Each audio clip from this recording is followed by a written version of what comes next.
আমরা দেখেছি গত 16 বছরের স্বৈরাচার শাসন আমলে স্বৈরাচারী শাসন শুরু হয়েছিল বিডিআর হত্যাকাণ্ডের মাধ্যমে। কিন্তু আজ আমরা সকলেই শহীদ দিবস, জাতীয় শহীদ দিবস হিসেবে ঘোষণাটা পেয়েছি মাত্র, সেই সাথে একটা ডিকটেশন পেয়েছি যে এই হত্যাকাণ্ড ঘটিয়েছিল কেবলমাত্র বিডিআরের সৈনিকবৃন্দ, যেটা আমার মনে হয় না বাংলাদেশের কোনো জনগণ বিশ্বাস করবে। যারা এই হত্যাকাণ্ডের সাথে জড়িত কেবল তারাই মাত্র বিশ্বাস করবে যে এই হত্যাকাণ্ড বিডিআরের সৈনিকরা করেছিল। আমরা ন্যায় বিচার চাচ্ছি। আমি ক্যাপ্টেন মোহাম্মদ রিটায়ার্ড মারুফ-জামান, একজন অবসরপ্রাপ্ত সামরিক কর্মকর্তা। আর্মি থেকে ছেড়ে আমি প্রেসিডেন্ট জিয়াউর রহমান, শহীদ প্রেসিডেন্ট জিয়াউর রহমান বীরুত্তমের সাথে কমিউনিকেশন অফিসারের দায়িত্ব পালন করতাম। তারপরে আমি ম্যাডাম বেগম জিয়ার চিফ অফ প্রোটোকল ছিলাম এবং এডিশনাল ফরেন সেক্রেটারি ছিলাম।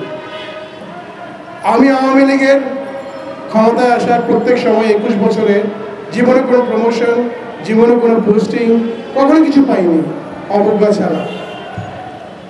আমি রাষ্ট্রদূত মারুফ-জামান আয়না করেছিলাম 14 মাস। কারা করেছিল? এর মধ্যে ডাইরেক্টলি আমাদের যারা হাই প্রোফাইল টার্গেট ছিল তাদেরকে Indian research and analysis wing র, তাদের সাথে যুক্ত ছিল আমাদের সামরিক বাহিনী এবং র এবং আমার পুলিশ অফিসার্স, কিছু উচ্চকাঙ্ক্ষী, তারা ডাইরেক্টলি ইনভলভ ছিল। আমাদেরকে কিভাবে অত্যাচার করেছে আমি সেই বিস্তারিত বিবরণে যাচ্ছি না। আপনাদের অনেকের ভাই বোনদের এখানে আমি খুব ভালোভাবে চিনি, ওদের সাথে আমি গত 5 বছর একসাথে কাজ করেছিলাম। আমি শুধু বলবো যে আল্লাহর কাছে হাজার শুকরিয়া যে 5ই মে ছাত্র জনতার বিপ্লবে আমরা বেরিয়ে এসেছি। আওয়ামী লীগের খুনি হাসিনা, ফ্যাসিস্ট ডিকটেটর, পাগল, ও যে কত খুন করেছে, সে লগি বইটা বাসে আগুন থেকে শুরু করে ব্রাহ্মণবাড়িয়া ক্রিয়া বলেন, আমি শেষ করতে পারবো না।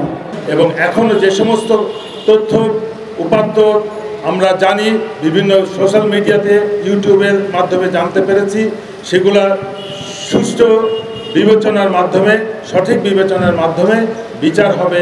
এবং এই ঘটনার সাথে প্রকৃত অর্থে শুধু যারা বন্দুক চালিয়েছে, গুলি করেছে তারাই হত্যাকারী না।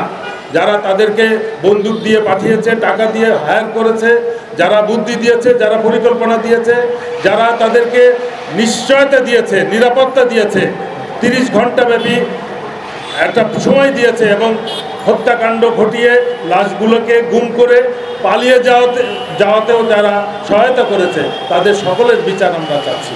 সুতরাং এইটা শুধু না, এর পরবর্তীতে আমরা যত রকম হত্যাকাণ্ড দেখেছি, আজকে আমরা যেগুলোর সাথে যে সমস্ত বিষয়কে আমাদের এই মঞ্চে একসাথে করেছি, সেগুলো ছিল তাপস হত্যা মামলার নামে যে আসামি যাদেরকে বিচারের আওতায় অবিচার করা হয়েছে, 24-এর ছাত্র জনতা বিপ্লবের যাদের গণহত্যা হয়েছে, জঙ্গি নাটক এবং গুম হত্যাকাণ্ডের দেশপ্রেমিক সশস্ত্র বাহিনীর সদস্যদেরকে গুম, খুন এবং হত্যা করা হয়েছে, মৌলানা সাঈদীর ফাঁসির রায়কে কেন্দ্র করে যে ব্যাপক হত্যাকাণ্ড চালানো হয়েছে, লগি বৈঠার মাধ্যমে 28 অক্টোবর 2006 সালে যে হত্যাকাণ্ড চালানো হয়েছে, যেটাই ছিল স্বৈরাচারের প্রকৃত অর্থে সূত্রপাত, সেই 28 অক্টোবরের হত্যাকাণ্ড, 5ই মের হেফাজতের হত্যাকাণ্ড এবং নরেন্দ্র মোদীর আগমন উপলক্ষে যে হত্যাকাণ্ড দেশে চালানো হয়েছিল, জুডিশিয়াল কিলিংয়ের মাধ্যমে জামাত এবং বিএনপি নেতাদের যে ফাঁসি দেওয়া হয়েছিল,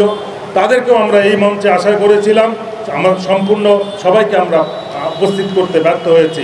আমরা দাওয়াত দিয়েছিলাম সাগররুনি হত্যাকাণ্ড সহ 63 জন সাংবাদিককে হত্যা করার সাথে জড়িত যারা ছিল এবং যারা এফেক্টেড পরিবার, তাদেরকে দাওয়াত দিয়েছিলাম এবং এই পরিপ্রেক্ষিতে আমরা যারা গুমের পরে ফেরত আসে নাই, এই মায়ের ডাককেও আমরা আমন্ত্রণ জানিয়েছিলাম। সবাইকে আমরা উপস্থিত পেলে হয়তো আমাদের আন্দোলনটা আরও জোরদার হতো এবং যারা উপস্থিত হয়েছেন আমি সকলকে ধন্যবাদ জানাচ্ছি।